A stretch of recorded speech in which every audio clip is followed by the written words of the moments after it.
हे भगवती,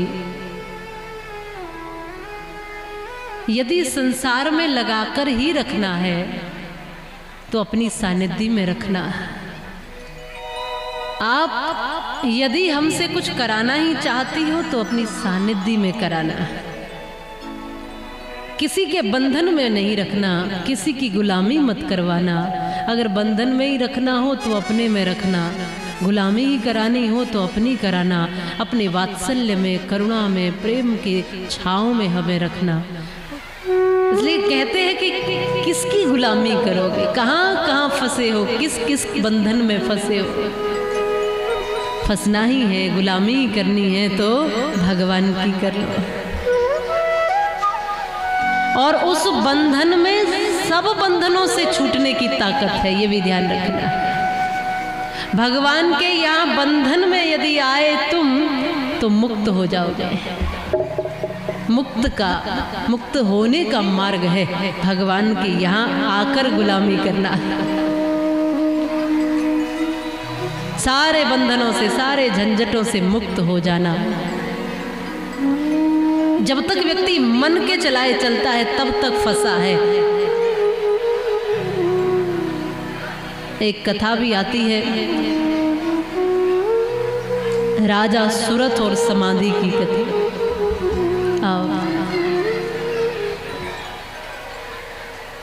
ये सोच कर के संसार में सुख मिलेगा, व्यक्ति खूब दौड़ता है, खूब भागता है, खूब सारा धन कमाता है। कमाना बुरी बात नहीं, कमाना ही चाहिए, लेकिन ये सोचना कि इसी में सुख है, ये गलत है।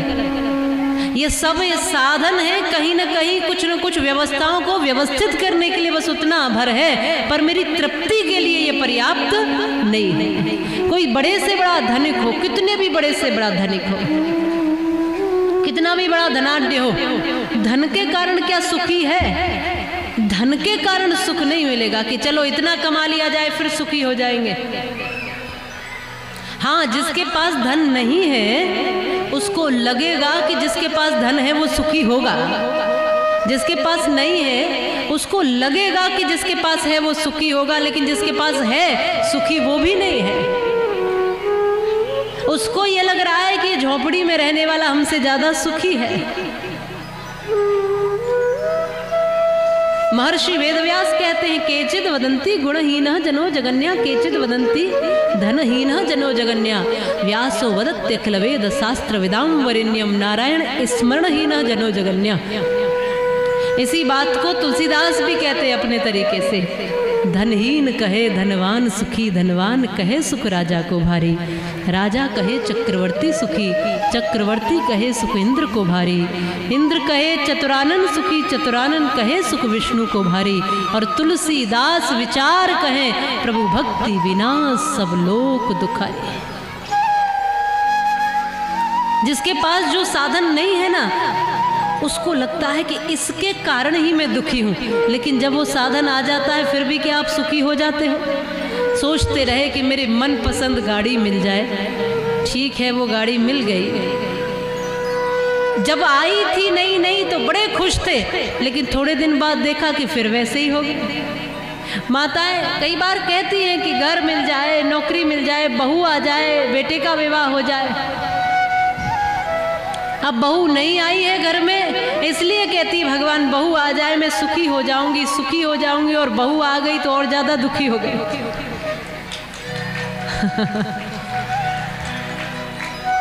कहती थी कि बहू आ जाएगी तो मैं बिल्कुल फ्री हो जाऊंगी, मैं सुलझ जाऊंगी, मैं तो बस एकदम आराम से बैठ के खाऊंगी। लेकिन अब पता चला 2 लोगों का और बढ़ गया। हाँ, नहीं तब भी दुखी है, तब भी दुखी, क्योंकि मूल बात यह है कि हम आनंद सुख वहां खोजना चाह रहे हैं जहां वास्तव में है ही नहीं। हमारी खोज ही गलत है। इसका मतलब ये नहीं कहती कि कुछ कमाओ मत, कुछ करो मत, सब कुछ करो जीवन में, लेकिन जानबूझ कर करो, देख कर करो, आंखें खोल कर करो। ये देख कर करो कि ये संसार मेरा नहीं है, मेरे लिए है। ये रिश्ते, ये लोग, ये संबंधी, ये रिश्तेदार, ये दिखने वाले सब मेरे लिए है, पर मेरे नहीं है। और उन बाहर की बातों को छोड़ दो, ये जो दिख रहा है ये भी मेरे लिए है, पर मेरा नहीं है। अगर मेरा होता तो सदैव मेरे पास होता, मेरा नहीं है। फिर जब ये छूटता है तो दुख क्यों होता है? फिर कोई रिश्ता टूटता है तो दुख क्यों होता है? फिर लोग रूठते हैं तो दुख क्यों होता है? क्योंकि हम उनको मेरा मानकर बैठ गए, ये मेरा है। वास्तविकता यही है कि मेरा नहीं। उदाहरण के लिए जब कोई टिकट बुक कराते हो, ट्रेन की, फ्लाइट की, किसी की भी, तो वो जो टिकट बुक कराई है वहाँ जाकर के आपको सीट मिल गई है। अब स्टेशन आएगा या आपका उतरने का स्थान आएगा तो वहाँ उतरोगे कि नहीं उतरोगे? उतरोगे ना। अब जब उतरोगे तो क्या उस सीट को लेकर उतरोगे, या चिपक चिपक करके उतरते समय उससे गले लग लग कर रोओगे कि मेरी सीट छूट रही? ऐसा नहीं करते ना, क्योंकि जब बैठे थे तब ये सोचकर बैठे थे कि ये मेरे लिए तो है पर मेरी नहीं है। जब बैठे थे तो ये जानबूझकर, ये पता था कि ये केवल इतने समय के लिए, 10 घंटे के लिए, 20 घंटे के लिए, 1 घंटे के लिए, 5 घंटे के लिए, ये पता था कि इतनी देर के लिए ही ये मिली है। वैसे ही जीवन जीने का तरीका जिनका ऐसा होता है कि ये भी मुझे कुछ टाइम के लिए, कुछ समय के लिए मिला है, मेरा नहीं है, मेरे लिए मिला है। जब स्टेशन आएगा, जब स्थान आएगा उतरने का, तब उतरना ही पड़ेगा, निकलना ही पड़ेगा, जाना ही पड़ेगा, और ये यहीं रह जाएगा, यहाँ छोड़ना ही पड़ेगा। इस बात को जानते सभी है पर स्वीकार नहीं कर पाते।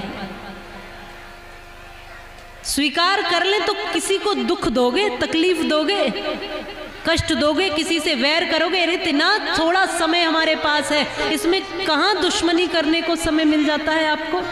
इतना थोड़ा समय है, इसमें कहाँ दूसरों का खून पीने का अवसर मिलता है? इतना समय दिया है ईश्वर ने, बस 3 घंटे का समय है माताओं, ज़्यादा नहीं है। 1 घंटा बचपन का, 1 घंटा जवानी का और 1 घंटा बुढ़ापे का, ये 3 ही घंटे मिले हुए हैं। और 3 के बाद सीधा टिकट। ये दुनिया सराय फानी देखी, यहाँ की हर चीज आनी जानी देखी। आके न जाए वो बुढ़ापा देखा, और जाके न आए वो जवानी देखे। सब कुछ तो देख लिया है, थोड़े समय के लिए मिला है, उसका सदुपयोग करना है और ऐसे जीवन जीना है कि हर पल बस आखिरी ही है। किसी पल खुश होंगे ऐसा मत सोचना, ये पल मिला है, किसी पल का भरोसा क्या है? बोले ये काम हम कल करेंगे, कल का भरोसा क्या है? आओ सजा लें आज को, कल का पता नहीं, और कल को तो छोड़िए जनाब, पल का पता नहीं।